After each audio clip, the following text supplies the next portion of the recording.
하나님은 예배자를 찾으십니다라는 제목으로 하나님의 말씀을 전하겠습니다. 사는 우리 인천 신광의 모든 성도 여러분, 설 명주 연휴 특별히 또 기간에 여러분 잘 보내셨습니까? 많이 피곤하셨을 텐데도 불구하고 주의 몸전에 나오셔서 신령과 진리 예배 드리신 우리 성도 여러분들과 홍몸이 불편하시거나 여러 가지 이유로 현장에 나오지 못하시고 영상으로 예배드리는 성도 여러분들에게도 하나님의 크신 권능과 은혜, 사랑과 축복이 날마다 넘쳐날 수 있기를 주님의 이름으로 축원을 드립니다. 사랑하는 여러분, 여러분이 잘 알고 있듯이 지금은 교회력으로 무슨 기간입니까? 사순절 기간입니다. 사순절의 의미 무엇입니까? 사순절은 부활절을 기점으로 계산하여 주일을 뺀 40일이며 그 기간 동안 주님의 고난과 부활을 묵상하며 경건하게 보내고자 하는 절기라는 거죠. 그러므로 우리 교회 성도님들이 이 사순절 기간을 통해 어떻게 주의 십자가를 묵상하고 더 나아가 더욱더 주의 십자가의 구속적 그 사역을 더 은혜를 경험하게 어떻게 신앙생활을 해야 할 것인가, 이 고민을 가지고 기도하는 중에 주님이 주신 저의 마음은 어떤 마음이냐? 바로 예배에 집중하라는 것이지. 그러면 사순절 기간에 요한복음 4장을 중심으로 해서 하나님이 찾은 예배자는 CD로 말씀을 전할 텐데, 우리 함께 은혜를 받고 저와 여러분 모두가 오직 하나님이 기쁘시게 찾으신 참된 예배자 우리 모두 되기를 주님의 이름으로 축원을 드립니다. 특별히 여러분이 잘 알고 있는 이제 읽으신 이용규 선교사님의 내려놓으면 책을 여러분 읽어보시고 들으셨을 거예요. 거기에 나온 이야기를 소개합니다. 몽골 이레 교회에서 여러분 교회를 개척하여 페르 지역의 예배 초소를 방문했는데, 그 예배 때 신뢰와 진리로 하나님께 영광의 예배를 드리는데, 그때 필레란 자매가 온몸에 땀을 적시면서 뛰어왔다는 거죠. 예배와 찬양, 기도와 말씀 얼마나 은혜의 시간이 되었는지. 그런데 땀이 범벅되어 뛰어온 그 자매를 향하여서 이제 선교사님 묻습니다. 왜 그렇게 뛰어왔니? 사실 그 자매는 몇 달 전에 귀가 들리지 않는 귀머거리였지만 이 예배 처소에 와서 온 성도들과 함께 하나님께 기도, 하나님 이 자매를 고쳐 주시옵소서, 치료하여 주시옵소서, 하나님의 은혜가 필요합니다. 사모하는 마음으로 간절히 기도하는 중에 그 자매 귀가 열렸어요. 트였어요. 하나님의 은혜인 줄로 믿습니다. 얼마나 감사합니까? 그래 그 자매가 몽골 지역에서 소를 돌보는, 소를 띠는, 시골 말 소를 띠낀다 말하죠. 소를 돌보는 여인이에요. 그런데 소를 잊어버렸어요. 그 가정의 전 재산인데 소를 잃어버리면 어떻게 됩니까? 가정에서 얼마나 천대받고 손가락질 받겠어요. 그래서 소를 찾느라 이리 뛰고 저리 뛰고 찾아봐 소를 찾을 수 없는데, 마침 그 시간이 주일 예배 시간이 됐어요. 그래서 소를 찾는 것을 그만 멈추고 온 힘을 다하여 길을 가로지르서 그 예배처로 뛰어왔더니 온몸에 땀이 범벅일 수밖에 없다는 거죠. 그리고 예배처에서 오게 됐다는 거, 그 자체를 보니 선교사님과 성도들이 얼마나 마음에 감동이 되겠어요. 그래서 하나님께 기도합니다. 하나님, 소를 먼저 찾는 것이 아니라 하나님께 예배하기에 주의 제대로 찾는 이 자매를 기억하시고 소 문제도 주여 해결하여 주시옵소서. 사모는 얼마나 간절히 기도했던지 예배를 마치자마자 밖에서 소리가 들려요. 무슨 소리예요? 소소리가 들린 거예요. 소가 자기 집으로 가는 것이 예배 처소로 찾아온 것 아니겠습니까? 그렇습니다. 몽골 사회에서 생명만큼의 이 귀한 소를 포기하고 예배를 선택한 이 한 손에 대한 아름다운 실화입니다. 즉 우선순위를 하나님께 두고 예배자로서 하나님께 나아갔더니 그의 육적인 문제까지도 하나님께서 해결해 주신 줄로 믿습니다. 따라서 오늘 본문 말씀 요한 4장은요, 예수님께서 사마리아 수가성 우물가에서 여인을 만나신 장면으로 기록하고 있습니다. 당시 유대인과 사마리아 사람은 바로 종교적으로 민족적으로 깊은 갈등 속에 있어서 상종도 대화도 만남 그 자체도 가질 수 없는 그 모습이었습니다. 또 유대인들은 예루살렘 성전에서는 예배를 드리면 참된 예배라고 생각했고, 사마리아 사람들 그리심산에서만 예배를 드려야만 하는 예배를 받는다고 저들은 또 주장을 했던 때, 그때 예배 장소가 논쟁의 중심이 되었다는 거죠. 근데 예수님은 논쟁의 초점을 단번에 바꾸셨습니다. 어떻게 해요? 오늘 보면 23절 우리 함께 받들어 읽겠습니다. 시작. 아버지께 참되게 예배하는 자들은 영과 진리로 예배할 때가 오나니 곧 이때라. 아버지께서는 자기에게 이렇게 예배하는 자들을 찾으시느니라. 아멘. 아버지께서 이렇게 예배하는 자들 뭐예요? 찾으신다는 것. 그래서 여기서 찾다라는 말씀은 뭐냐? 그냥 의미 없이 단순히 우연히 발견하다 찾는다 이런 의미가 아니라, 여러분 찾겠다는, 꼭 찾아야 되는 이 목적과 의미를 가지고 적극적으로 찾는다는 것을 오늘 본문을 통하여 의미하고 있습니다. 즉 하나님께서 지금도 예배자를 찾고 계신다는 사실이 오늘 본문의 내용의 말씀입니다. 그러므로 사랑하는 성도 여러분, 이제 하나님의 말씀을 우리 듣기에 앞서서 스스로 몇 가지 자신에게 질문을 던져보십시오. 첫째, 나는 예배를 보러 오는 사람입니까? 아니면 하나님께 부르심을 받은 사람입니까? 예배 본다, 예배 보러 간다, 아니면 하나님 나를 부르셨기에 간다. 두 번째, 나는 예배 시간에 맞추어 움직이는 신앙인입니까? 아니면 하나님을 향해 움직이는 신앙인입니까? 시간이 우선입니까? 하나님이 우선입니까? 세 번째, 하나님이 오늘 나를 찾으신다면 나는 하나님 앞에 어떤 모습으로 서 있습니까? 여러분 스스로 질문하시고, 이 질문을 정직하게 해야 될 때에 우린 비로소 형식에 치우치지 않냐고 본질의 자리로 나가게 될 줄로 믿습니다.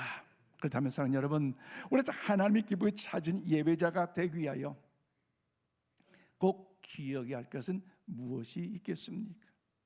또한 오늘 사순절 기간을 맞이해서 예수님의 십자가의 그 의미를 기억하기 위하여, 그 주의 십자가 그 사랑을 기억하기 위해서 우리가 신앙적으로 잊지 않고 붙들어야 할 것은 무엇이라고 여러분은 생각을 하십니까? 오늘 본문을 통한 그 진리를 깨닫고 우리 모두가 하나님이 꼭 찾으시는, 하나님이 기쁘게 찾으시는 예배자가 다 되시기를 주님의 이름으로 축원을 드립니다. 자, 저는 오늘 23절 말씀 보니까 예배는 종교적 의무가 아니라 하나님의 초청이라는 것입니다. 그래요, 우리 하나님께 올려드린 예배는 종교의 의무가 아니라 하나님께서 우리를 먼저 초청하셔 부르신 은혜의 자리인 줄로 믿습니다. 그래서 오늘 보면 23절 말씀 보십시오. 아버지께 참되게 예배하는 자들은 영과 진리로 예배할 때가 오나니 곧 이때라. 아버지께서는 자기에게 이렇게 예배하는 자들 찾으시느니라고 말씀하고 있습니다. 그렇습니다. 여기에 찾은 말은요, 능동적으로, 의지적으로, 적극적으로 이제 찾으신다는 의미합니다. 즉 오늘 본문인 요한복음 4장은 예수님이 사마리아를 통과하신 사건으로 시작됩니다. 사실 유대인과 사마리아인, 조금 전에 말씀드린 것처럼 상종도 안 했어요. 사실 유대인이 다른 지역으로 갈 때는 이 사마리아를 통과하지 않고 다른 데로 우회로 해서 다른 데로 넘어갈 정도였어요. 왜 그러냐면 사마리아 역사상 북이스라엘 아수르에 의해 멸망한 이후에 이방 민족과 혼합되어서 자식을 낳기 때문에 혼혈아를 통해서 유대 전통에서 벗어났다. 그래서 너희들은 심지어 계자식이다. 상종도 안 했어요. 대화도 안 하고요. 오히려 만나게 되면 피해갈 수밖에 없었어요. 또 그들은 유대인들은 그들을 종교적으로 부정한 자들로 취급했습니다. 그렇기 때문에 예배 장소 역시 분열되었는데, 유대인들은 어디서? 예루살렘 성전에서만 예배를 드려야 되고, 사마리아 사람들은 어디서 그리심산에서 예배를 드려야만 하나님의 영광을 받으신다고 생각했다는 거죠. 쉽게 말씀드리면 하나님께 영광을 오는 예배의 본질은 사라지고 오직 장소와 전통, 민족과 자존심이 중심이 된 시대를 저들은 살아가고 있었습니다. 그런데 예수님 선언하십니다. 아버지께서는 자기에게 이렇게 예배하는 자를 찾으시느니라고 위대한 선언을 하고 계십니다. 즉 장소의 논쟁을 넘어서 어디를 넘어서 누구에게 누구를 바로 가르쳐주고 있는 장면이지요. 그러므로 사랑하는 여러분, 우리 각자 스스로 의지와 노력으로 이 자리에 왔다고 생각할 수 있지만 그러나 결코 그렇지 않습니다. 하나님께서 우리를 먼저 불러주셨기에 이 자리에 오신 줄로 믿습니다. 그래서 하나님이 예배자를 찾은 말씀은 갑작스러운 개념이 아니라 성경 처음부터 등장하시던 하나님의 말씀이었어요. 구약성의 창세기 3장 9절 말씀을 우리 함께 받드리겠습니다. 시작. 여호와 하나님이 이놈을 부르시며 그에게 이르시되 내가 어디 있느냐. 아멘. 그렇습니다. 하나님께 태초에 천지 만물을 창조하시고 하나님의 형상을 따라 아담과 하와를 만들어 주셨어요. 천지 만물 창조에 힘이 좋으셨어요. 그리고 아담과 하와를 만드시고 생육하고 번성하고 땅에 정복하여 하나님의 복의 통로로 사용되기를 하나님은 원하셨어요. 그리고 오직 하나 에덴 동산 안에 있는 선악과만은 먹지 말라고 명령하셨어요. 그런데 아담과 하와가 선악과를 따먹었어요. 하나님 명령에 불복종한 죄를 졌어요. 하나님의 명령을 어겼어요. 죄를 지었어요. 그러니 하나님 얼굴 뵙고 하나님을 대하는 것 자체가 너무 부끄러워 추악함을 알았기에 나무 뒤에 숨는 모습 아닙니까? 그러나 그를 찾아간 분은 누굽니까? 오직 하나님이신 줄로 믿습니다. 할렐루야. 사실 엄밀하게 말한다면 하나님이 아담을 찾아가는 것이 아니라 아담이 하나님을 찾아가 하나님 잘못했어요. 어떻게 인생 살다 보니 이런 죄를 지었네요. 하나님 용서해 주세요. 다시는 죄를 지지 않겠어요. 뭔가 회개하고 몸부림치고 때를 써야 그래도 뭔가 하나님의 영광을 나타낼 수 있는 어떤 그런 것도 될 수 있을 법한데도 불구하고 하나님이 먼저 아담을 찾아오셨다는 거죠. 여러분, 왜 하나님 아담을 찾아오셨습니까? 아담이 어디인지 몰라서 그랬을까요? 숨바꼭질을 하느라 그랬을까요? 위치를 찾는 것이 아니라 하나님이 그 아담을 찾아오셨어요. 그리고 뭐라고 말씀하십니까? 아담아, 내가 어디 있느냐? 하나님께서 죄를 지은 아담을 정죄하려고 찾으신 것이 아니라 심판하여 벌하려고 찾으신 것이 아니라 하나님께서 아담을 찾으신 것은 부르신 것은 아담하고 관계를 회복하자는 하나님의 애끓는 음성이요 은혜인 줄로 믿습니다. 쉽게 말씀드리면 하나님의 죄를 지은 인간을 향해 다가오신 분이라는 거죠. 숨은 인간을 찾아 부르신 분입니다. 또 도망친 인간을 포기하지 않은 분이라는 거죠. 그렇기 때문에 오늘 보면 요한 4장에서 사마리아 여인을 찾으신 그 예수님은 오늘 창세기 3장 아담을 찾은 하나님의 마음과 동일하는 것입니다. 그러므로 사랑하는 성도 여러분, 하나님 예배를 잃어버린 인간을 찾아오심을 믿으시기를 바랍니다. 관계를 잃어버린 인간을 회복시키기 위하여 먼저 친히 찾아오셨어요. 한여름 오늘 사마리아 여인을 보십시오. 완전하고 거룩하고 진실한 참된 예배자입니까? 결코 아니었어요. 흠이 많았고 도덕적으로 인간적으로 문제가 많았어요. 한 여인의 남편이 아니라 이미 5 남자를 경험했고 또 지금도 6번째 다른 남자와 이제 동거하고 있기 때문 아니겠습니까? 그래서 많은 사람들에게 손가락질 받을 수밖에 없었고 예배자로서 주의자를 찾는 것에 너무나 부끄러울 수밖에 없었어요. 그러니까 예수님 바로 그 여인을 찾아가셨어요. 왜 그렇습니까?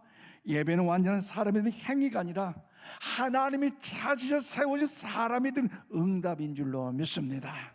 그런 마음을 담아 로마서 5장 8절 말씀을 우리 함께 봐드리겠습니다. 시작. 우리가 아직 죄인 되었을 때에 그리스도께서 우리를 위하여 죽으심으로 하나님께서 우리에 대한 자기의 사랑을 확증하셨느니라. 아멘. 그래, 우리가 죄인 되었을 때 심판받아 지옥 백성 될 수밖에 없음에도 불구하고 예수님께 저와 여러분의 죄를 위하여 친히 감당하셔서 십자가 위에서 물과 피를 아낌없이 흘려 죽으심을 말미암아 우리는 영원한 지옥 백성이 아니라 천국 백성 된 줄로 믿습니다. 하나님 나라의 멸류관의 주인공 된 줄로 믿습니다. 그래서 예수님은 죄인들이 우리를 위하여 그 은혜를 살려주셨다는 거죠. 그러므로 사는 성도 여러분, 하나님이 찾으신 조건이 아니라 은혜입니다. 하나님이 아담을 찾으셨듯이 주님이 사마리아 여인을 찾으셨더니 오늘 하나님이 오늘 아침도 우리를 찾아오신 줄로 믿으시기를 바랍니다. 그렇기 때문에 우리 오늘 예배 자리에 앉아 있는 것은 우연이 아니라 하나님의 초청이에요. 하나님의 부르심입니다. 그런 마음을 담아서 여러분 히브리서 4장 16절 말씀 우리 함께 받들어 읽겠습니다. 시작. 그러므로 우리는 긍휼하심을 받고 때를 따라 돕는 은혜를 얻기 위하여 은혜의 보좌 앞에 담대히 나아갈 것이니라. 아멘. 그래요, 하나님의 부르심은 우연이 아니요 하나님의 초청이기 때문에 예배자로서 그런 교회를 찾을 때마다 온 마음과 힘과 정성을 다하여서 하나님의 보좌 앞에 나아가는 담대함으로 예배 참여하는 우리 모두가 다 되시기를 바랍니다. 주저앉지 마시고 피하지 마시고 핑계대지 마시고 주의 예배자로서 하나님이 찾은 그 한 사람 우리 모두가 다 될 수 있기를 바랍니다. 그러므로 예배는 우리가 하나님께 가는 사건이 아니라 하나님이 우리를 부르신 사건입니다. 그래서 우리는 교회에 출석하러 온 사람이 아니라 예배에 초청받아 온 사람입니다. 아담을 찾은 그 하나님, 사마리아 여인을 세우신 그 하나님께서 오늘 우리를 부르고 계십니다. 내가 어디 있느냐? 이 부르심에 주님, 제가 여기 있습니다 고백하는 우리 모두 다 되시기를 주님의 이름으로 축원을 드립니다. 두 번째, 오늘 23절 말씀을 하나님은 예배자의 삶을 찾으시며 예배의 주도권은 하나님께 있다는 것입니다. 그래요, 하나님 예배의 형식이 아니라 예배의 삶을 찾으시고 그리고 예배의 주도권 오직 누구에게 있어요? 하나님께 있음을 믿으시기를 바랍니다. 오늘 보면 23절 말씀 보십시오. 아버지께 참되게 예배하는 자들은 영과 진리로 예배할 때가 오나니 곧 이때라. 아버지께서 자기에게 이렇게 예배하는 자들 찾으시느니라고 말씀하고 있습니다. 그렇습니다. 사마리아 여인은 예수님께 오늘 보면 20절에서 예수님, 우리가 어디서 예배를 드려야 합니까? 질문할 때 예수님께서 오늘 뭐랍니까? 아버지께 참되게 예배하는 자들은 어떻게 해요? 영과 진리로 예배할지니라. 이 음성이 여러분 심령 가운데 들려지는 이 아침이 되시기를 바랍니다. 그런데 여러분 보십시오. 영과 진리로 예배하는 이 말씀에서 장소에서 누가 예배를 드리는가로 주님의 초점은 바꾸고 있는 거 아니겠습니까? 그런데 예배 장소 논쟁은 당시 매우 민감한 사항이었습니다. 왜냐하면 예루살렘 백성들은 어떻게 합니까? 바로 유대 신앙, 예루살렘 성전은 유대인들의 신앙의 전통이 되어 자랑이 되었고 또 그리심산에서 드린 그 모습은요 사마리아 사람들 전통과 자부심이 되었다는 거죠. 그러나 예수님 보면 21절에 보면 이 산에서도 말고 예루살렘에서 말라고 선언하셨습니다. 그러므로 사랑하는 여러분, 하나님은 공간에 제한된 분이 아닙니다. 하나님은 형식에 갇혀 계신 분도 아닙니다. 하나님은 시간과 건물을 찾으신 분이 아니라 예배를 드리는 그 한 사람, 예배드리는 사람을 찾는 줄로 믿으시기를 바랍니다. 그래서 여기서 표현된 영의 의미는 무엇입니까? 성령 안에서 드리는 예배입니다. 인간의 감정이나 분위기가 아니라 성령의 역사하심을 사모하며 하나님께 더욱더 반응하는 예배라는 것이지요. 그래서 또한 여기서 표현된 진리는요, 말씀 위에 기준을 세우는 예배를 의미하고 있습니다. 그런 의미에서 요한복음 17장 17절 말씀 우리 함께 봐드리겠습니다. 시작. 그들을 진리로 거룩하게 하옵소서. 아버지의 말씀은 진리이다. 아멘. 그래, 우리 하나님의 말씀은 진리임을 믿으시길 바랍니다. 우리 모두 아멘 하십시다. 아멘이십니까? 할렐루야. 그렇습니다. 하나님의 말씀 1.1핵도 거치지 않고 변하지 않는 진리임을 믿으시길 바랍니다. 여러분 두 쫀도 먹어보셨어요? 맛있어요? 그런데요, 제가 예언 하나 할게요. 얼마 안 있으면 이것도 인기가 사라져요. 왜요? 지난날 뭔가 사탕 발림해가지고 호루탕인가요? 탕후루 잘하시네요. 얼마나 대한민국 인기 열풍이었으니까 막 군데군데 막 사업장이 생겨져서 1년, 2년, 3년 못 가 다 없어지대요. 두 쫀 줄 서서 1만 원 막 사 먹으러 빨리 가는데요. 그러나 하나님의 말씀은 영원토록 변하지 않는 진리의 말씀인 줄로 믿습니다. 그럼 우리에게 성령의 감동은 있지만 말씀의 기준이 없다면 우리는요 흔들리게 됩니다. 또한 우리에게 말씀의 지식은 있지만 성령의 생기가 없다면요 메마를 수밖에 없다는 것이지요. 그러므로 사랑하는 여러분, 하나님 자신 예배는 감정과 진리가 함께 서는 예배, 우리의 내면과 삶이 일치된 예배임을 잊지 마시기를 바랍니다. 그런데 예배의 주도권은 누구에게 있어요? 오직 하나님께 있는 줄로 믿습니다. 그런데 사람들이 착각이에요. 예배의 주도권이 나에게 있는 걸 착각해서 하는 말이 뭡니까? 오늘 설교 얼마나 잘하느냐 들어보자. 오늘 찬양대 찬양 얼마나 잘하는가 들어보자. 하나님이 주도권을 갖고 있는데 불구하고 내가 주도권을 갖고 있는 건 착각이에요. 그러니 평가자가 되고, 그러니 심판자가 되고, 그러니 정죄자가 됩니다. 오늘 장로님들 기도 얼마나 잘한가 들어보자. 아니, 기도 자리, 예배 자리 안 나오는 권사님들, 그게 권사냐? 마음을 다하고 뜻을 다하고 힘을 다하는 예배자가 평가자가 되어버린다는 거지. 하나님의 주권자인데 불구하고, 심지어 내가 주체가 되다 보니까 오늘 예배가 좋았어, 은혜가 좋았어, 넘쳤어. 내가 주권자가 되다 보니까요, 개날 예배드리는 가지 않고 개날 모임에 빠져버리고, 내가 주도권을 갖고 있다 보니, 내가 주체가 되다 보니 피곤하다고 교회 안 나가고 바쁘다고 안 나가고요. 옛날 한 가정에 열심히 예배드리는 한 가족이 있었어요. 얼마나 예배 잘 드렸는지. 그날도 남편이 좀 마음이 좀 불편했는지, 여보, 내가 좀 마음이 좀 그러니까 오늘 당신이 대표, 우리 집 대표로 교회 갔다 오라고. 잠만 퍼잤어요. 꿈을 꿔보니까 어떤 꿈을 꾸냐, 천국에 온 가족이 입성을 했네요. 그런데 천국에 입성 그 자리를 지키는 문지기가, 어머나 얼마나 예배 잘 드려, 예배자네요. 그렇다고 맞다고, 온 가족 예배 잘 되고 맞다고. 그러면 대표로 부인만 들어오라고. 여러분, 내가 주권자가 아니에요. 내가 주권자가 되다 보니까 오늘 여러분 하나님 영광 가려운 일 얼마나 많아요. 예배는요, 영화를 보는 관람석이 예배가 아니에요. 구경꾼이 아니에요. 그러다 어떤 분들은 내가 주권자다 보니 예배 시간 설교하는데도 불구하고 스마트폰 계속 처음부터 끝까지. 아니에요. 급한 소식을 잠시 잠깐 핸드폰 볼 수 있지 않겠습니까? 그런데 처음부터 끝까지 집중하는 거 착각하지 마세요. 내가 예배 주권자가 아니에요. 오직 하나님 한 분이신 줄로 믿습니다.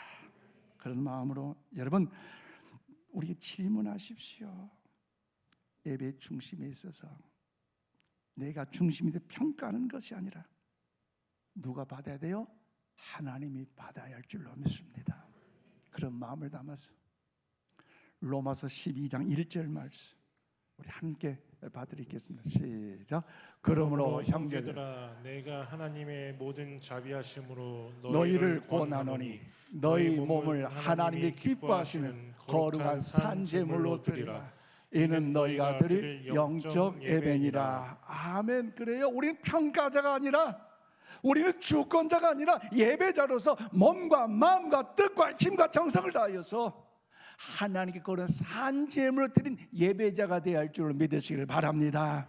그러므로 하나님께 올려드린 예배는 여러분 영화 구경은 관람이 아닙니다. 하나님께 올려드린 예배는 소비가 아닙니다. 예배는요 드림입니다. 예배의 주권 내 감동이 아니라 하나님의 거룩과 기쁨이었습니다. 오늘 사마리아에 있는 인간적으로 생각하면 예배자가 될 자격이 없습니다. 왜 그렇습니까? 앞서 말씀드린 것처럼 그의 삶의 환경은요 너무나 손가락질 받을 수밖에 없는 그 모습 아닙니까? 냄새 날 수밖에 없는 그 모습들, 그의 삶의 현황들. 그럼에도 불구하고 5 남편을 거쳐고 현재 동거하는 사람이 있었다는 거죠. 그러나 예수님 그녀를 예배자로 세우셨습니다. 그래서 그녀는 어떻게 합니까? 앞으로 말씀을 이제 나눌 터인데 4장 28절 29절 말씀 보니까 그냥 물동이를 버려두고 마을로 뛰어내려가서 예수 그리스도의 메시아의 위대함을 선포하며 선언하며 증거하고 있습니다.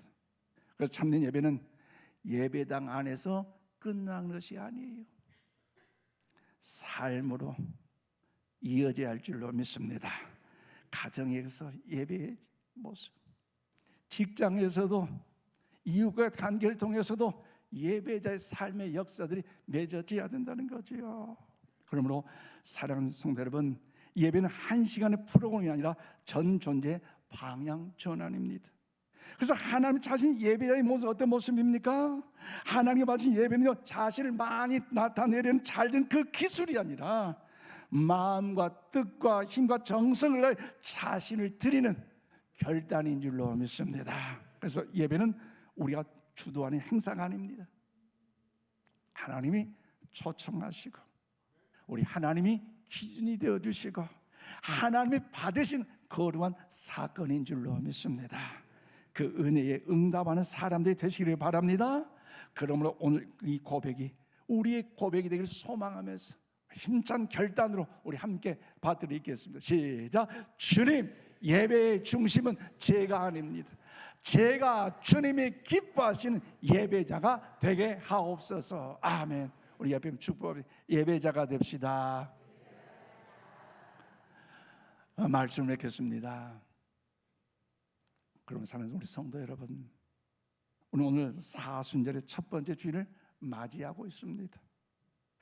사순절은 절기를 지키는 시간이 아닙니다. 십자가를 향해 걸어가신 예수님을 바라보면서 우리 신앙의 중심을 다시 세우는 기간입니다. 그래서 오늘 말씀은 우리에게 분명히 선포합니다. 하나님 예배 시간을 찾지 않고 하나님 형식을 찾지 않고 예배자를 찾고 계신다고 말씀하고 있습니다. 즉 죄를 지은 아담을 찾은 그 하나님께서, 수가성 여인을 찾아온 그 주님께서 오늘도 우리를 찾고 계신 줄로 믿습니다. 그럼 우리 모두 사순절의 첫 걸음에서 형식이 아니라 마음의 중심을 우리 하나님께 모두 드릴 수 있기를 바랍니다. 오늘 주일 1시간 예배 자리에 만족하지 마시고 다른 어느 때보다 공적인 예배 자리에, 기도의 자리에 힘써 참여하셔서 삶 전체를 드린 예배자로서 우리 모두가 살아갈 수 있기를 바랍니다. 우리 모두 이제부터 하나님이 기쁘시게 찾으신 예배자 우리 모두가 다 될 수 있기를 주님의 이름으로 축원을 드립니다. 기도하십시다. 거룩하신 하나님 아버지, 오늘 말씀을 통해 우리가 예배에 참석하는 것이 아니라 하나님께 찾은 예배자임을 깨닫게 하여 주시는 은혜를 진심으로 감사합니다. 그러나 우리는 때로 예배를 의무로 여기고 형식으로 드렸던 연약함을 고백하오니 주여 용서하여 주시옵소서.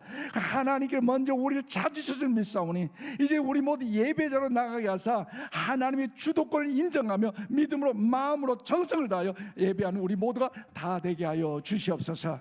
우리의 마음을 새롭게 하시고 성령 안에서 진리 안에서 주님을 향하게 하여 주시옵소서. 예배가 시간을 끝나지 않게 하시고 삶으로 이어지게 하여 주시옵소서. 예수님의 이름으로 기도하옵나이다. 아멘.